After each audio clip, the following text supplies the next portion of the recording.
Hey, Sean. Sean. What, Rob? Danger Zone! God damn it. Hey, everybody, I'm Sean. I'm Rob. And this is Tin Plated Talks. Now, for our second installment, we've got a couple of things. The first one is something that has been kind of floating around our house a little bit, and basically what happened was we were all just sitting around, I think, Minecrafting, and Sean comes running into the room with this question. Mm-hmm. It's very simple. Got it off of Reddit, tweaked it a little bit.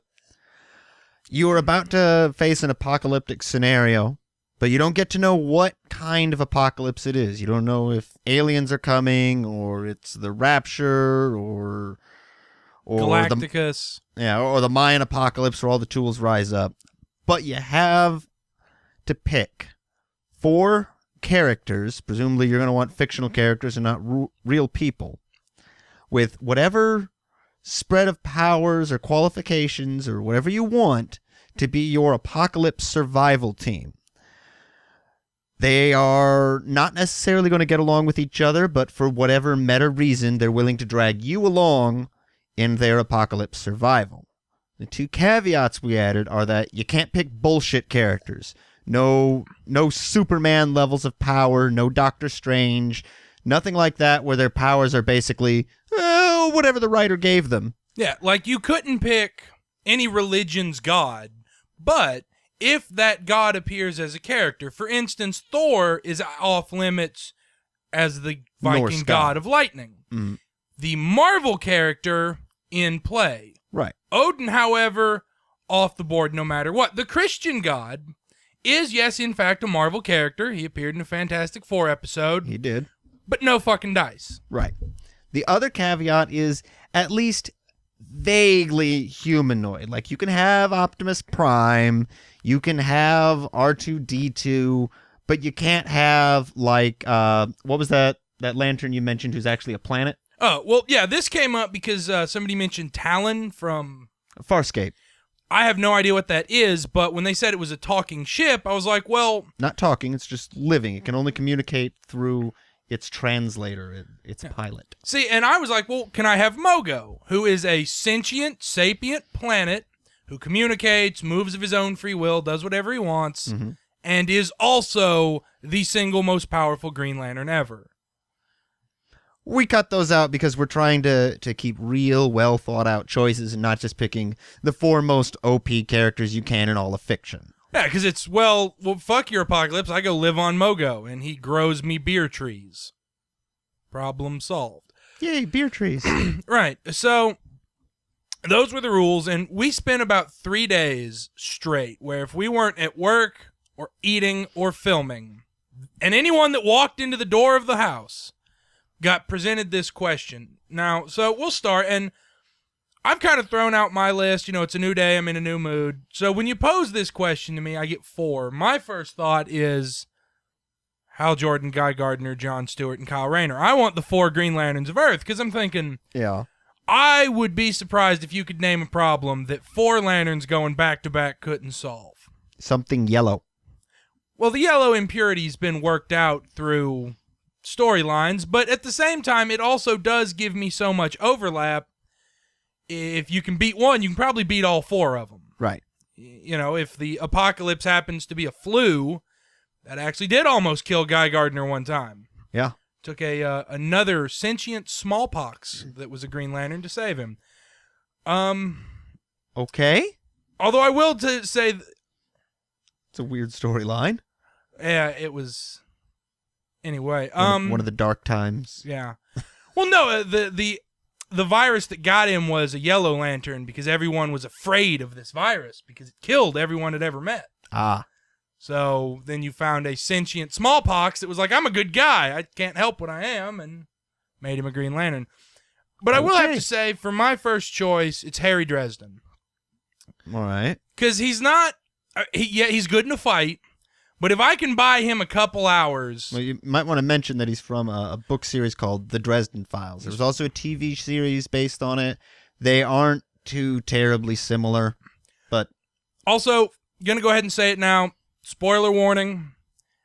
We might be naming some plot lines from stuff y'all haven't seen. We try to avoid it when it's overt, but maybe if you're in the middle of the issue where you see that Guy Gardner's got the flu, I kind of might have fucked that for you. Whoops. My bad. Anyway, if you can buy Harry a couple hours, he can pretty much plan his way out of anything. That's true. Very resourceful. In that setting, what he is he's a wizard in a modern-day world. He's actually set up shop in Chicago, and he's taken out... He's listed in the Yellow Pages under W for wizard. But wizards in that setting can do pretty much anything as long as they have time to prepare and enchant equipment ahead of time and all that. So, given time, Harry Dresden is a force to be reckoned with. Mm-hmm. What about you, Sean? You got anybody? Well, I have to apply a caveat to this one in order for him to meet the rules. But I want to bring, and I don't really care about which one, the Doctor from Doctor Who. Now, the caveat that has to be applied is he can't have the TARDIS or he has bullshit levels of power. But the TARDIS is a separate entity, so I'm perfectly happy just having a hundreds-of-year-old, very brilliant, difficult-to-kill guy who's exceptionally resourceful and has, I think, 12 extra lives left to throw at the problem. That is good. I like a bullet shield. Mm-hmm. Now, what about his tool there? The sonic screwdriver? Yeah. Well, seeing as in meta description, the power of the sonic screwdriver is it can do anything except that which would solve the plot. Mm. So it specifically is never going to be a game-changing device. So that works there. I suppose having the psychic paper, it's a little piece of paper he holds up, and it has on it whatever the viewer expected to see. So if you say, oh, here's my identification, it's got your identification, but it's whatever ID they were expecting. So it lets them, it's a plus 20 to bullshit rolls, basically. Could be useful, but zombies don't really care about ID, because that's the thing Exactly. here. It's everything from aliens to Zoroastrianism could be coming at you. Yep. That's why my second choice is going to be Kyle Rayner. I am bringing a lantern. Now, yes, currently Kyle's the White Lantern of Life. I don't want him in that capacity. I want him back in his just Green Lantern days. Because with the white, then he gets towards the bullshit levels of power. And I want Kyle specifically for a reason. Because Guy Gardner's my favorite. But Guy's more of a hit it with a hammer or cut it with a chainsaw or fuck you in general. And John Stewart likes to make rifles. And Hal likes to make airplanes. See, Kyle Rayner's a comic book artist. He likes to make Gundams and monsters and you fucking name it. His creativity is expressed through his ring. So it's like, wow, it sure would be nice if we had a giant robot. Hey, look at that. That is a handy choice. Number 2 for me, I want to go with something with a lot of raw power. So I decided, I think I'm going to take some sort of Force user. So I'm picking what Jedi I want to bring. And I was like, well, Anakin has the most raw power, but he's got the temper. Luke is a very well-balanced Jedi. But ultimately, I decided to pick something that is probably about as close as we can get to bullshit level without going over. And I want to take Starkiller from the Force Unleashed games. Because he's got the raw power, and the reason he does horrible, evil things, depending on which ending you take, and there is a canon one, he does them because he thinks he's doing the right thing. When it's pointed out to him that actually you're being kind of an ass and supporting evildoers, he goes, oh. And that's why his crest ends up as the symbol of the Rebel Alliance. So I'm bringing Starkiller along with the Doctor. Now here's my question. Do you want Force Unleashed 1 or 2? And the only real difference is how many lightsabers does he have? I think that's irrelevant. You really don't need more than one lightsaber, so I'll just let him pick. First was a better game. That's true. So I'll just take him from Force Unleashed 1 just because it's a better game. Plus, at end of Force Unleashed 2, he's dead. Well, yeah, presumably you'd pull him out of the middle of the game. I think he might be a little distracted at that point.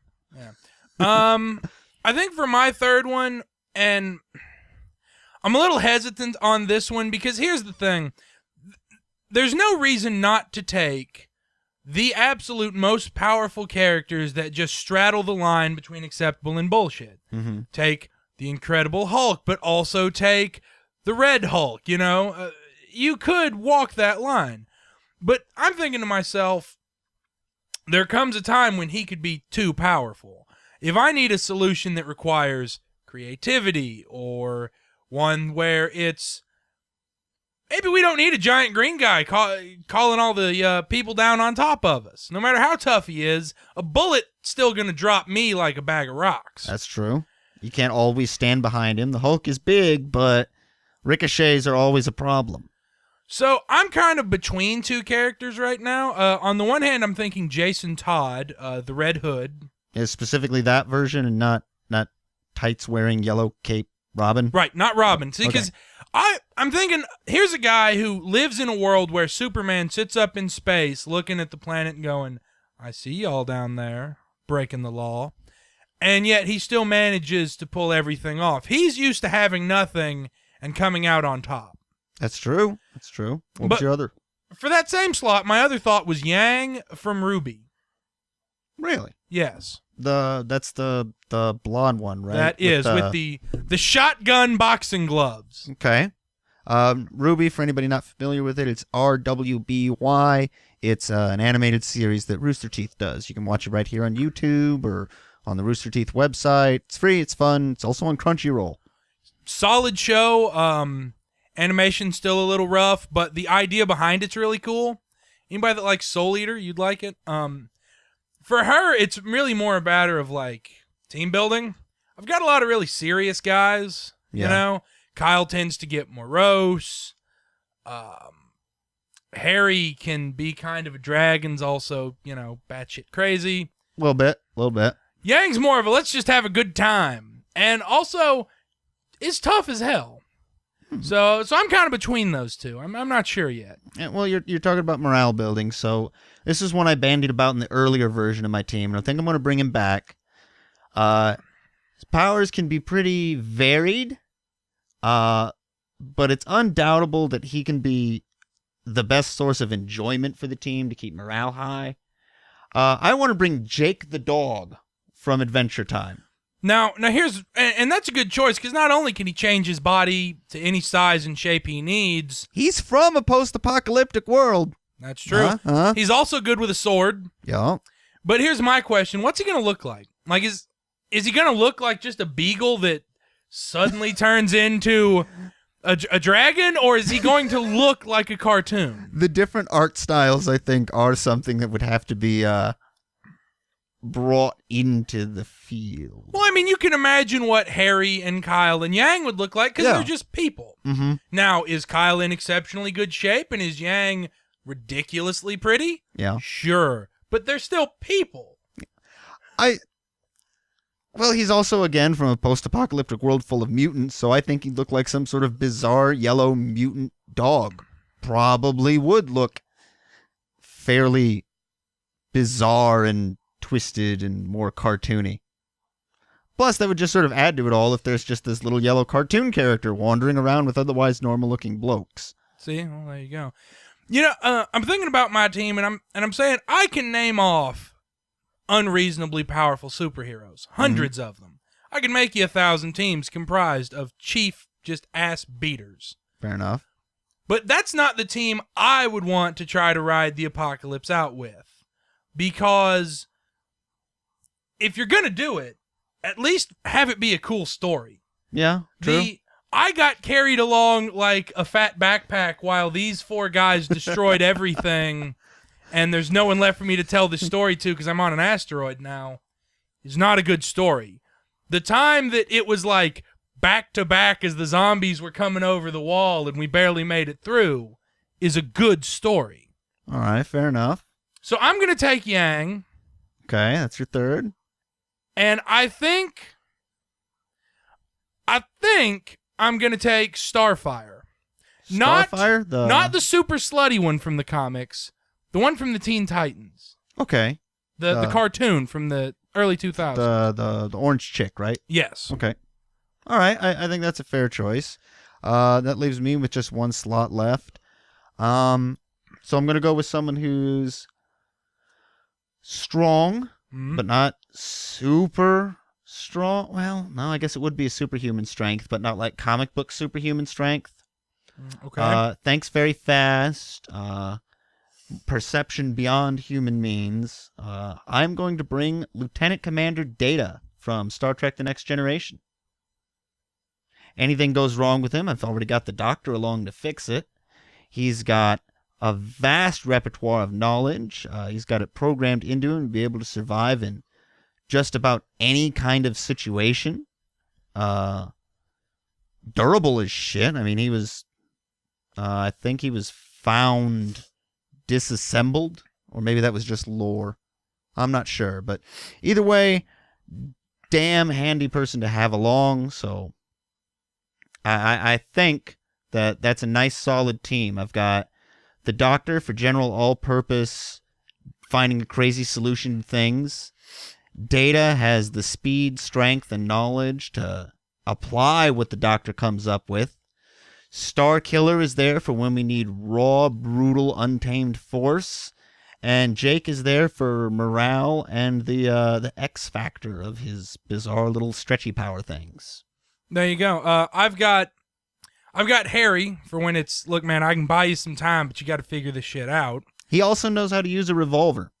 True. Can't fault that. I mean, if nothing else, he can open a portal to somewhere else and we can get the fuck out of here. I've got Kyle for when it's throw a shield up over Harry and buy him some time. Mm-hmm. I've got Yang and Starfire for I need a path made. And for those of you wondering why I didn't take, Jason over Starfire, it's because he'd spend the whole time hitting on Yang, and that's kind of my plan for the apocalypse. I'm not bringing competition now. I mean, I was born in the night, but it wasn't last night. So those are our apocalyptic teams. Why don't you guys, I'm sure all of you have come up with opinions about this listening, some of which are probably obscenity-laden, calling us total morons because there's an obvious better choice. Leave them in the comments. Let us know. Yeah, we'd love to hear y'all's and trust us, our housemates would too. This has been a long-standing debate. We've been going around. If you have any other questions, please leave them. We're filming this shortly after we posted the last podcast. So if there are more questions from that one, we haven't got them yet, but we did have one. It was requested that Robb tell us the story of how he came to be on an Atlanta interstate in a taxi going the wrong way. So Robb, please do enlighten me, because this sounds... I'm sure beer was involved, right? Not yet, but that was the plan. Oh, God. All right, well, here's the thing. So, yeah, like you said, at the time of this, there was only one question. When we shoot our next one, all the questions we have, we'll answer. So, here goes. It was my buddy's 20th birthday, okay? He just turned 20. We'd gone and seen some shitty movie. We'd gone to some god-awful restaurant. And we're driving back, and Alabama had just won I forget, a basketball, I think. Okay. They'd won some big thing, and somebody in the car said, I'll bet they're partying in Birmingham. Well, I said, well, fuck it, let's go to Birmingham. And yeah. We ended up not going to Birmingham, but we saw another sign for Atlanta. And it was, at this point, we'd all been called out by each other for not going to Birmingham. So we're going to Atlanta. So we go back to our college. We all and this is the funny part, being all about the same age, same social class, and, everything else. Mm-hmm. We dispersed to our dorms, met back up wearing almost identical clothes. Khaki shorts, brightly colored polo, way too much cologne. Were any of your collars popped? They were not. Okay, they were not. Because there would have to be a stabbing at that point. We hop into my Monte Carlo, and this whole story of this whole trip is about an hour long, and it's laden with embarrassment for me, for my friends, for everybody involved. So I'm going to skip two minimum stories to get to the part where we park in Atlanta, and it's like, we don't know where any bars are. Let's just get a taxi and tell him we need someplace that's 18 and up, and let's go fucking nuts. Well, here's the thing we didn't know. Apparently, in Atlanta, after dark, you have to be 21 to go to the goddamn post office. Huh. Because nowhere wanted to truck with us. Really? Yeah, so we get in and we tell this guy this guy must have been fresh off the plane from somewhere on the Ivory Coast. Okay. Because you could barely understand him, and the English was bad. And he had a Post-it note on his dashboard that I guess I probably should have been worried about, but I was going to give him the benefit of the doubt. It said change court date.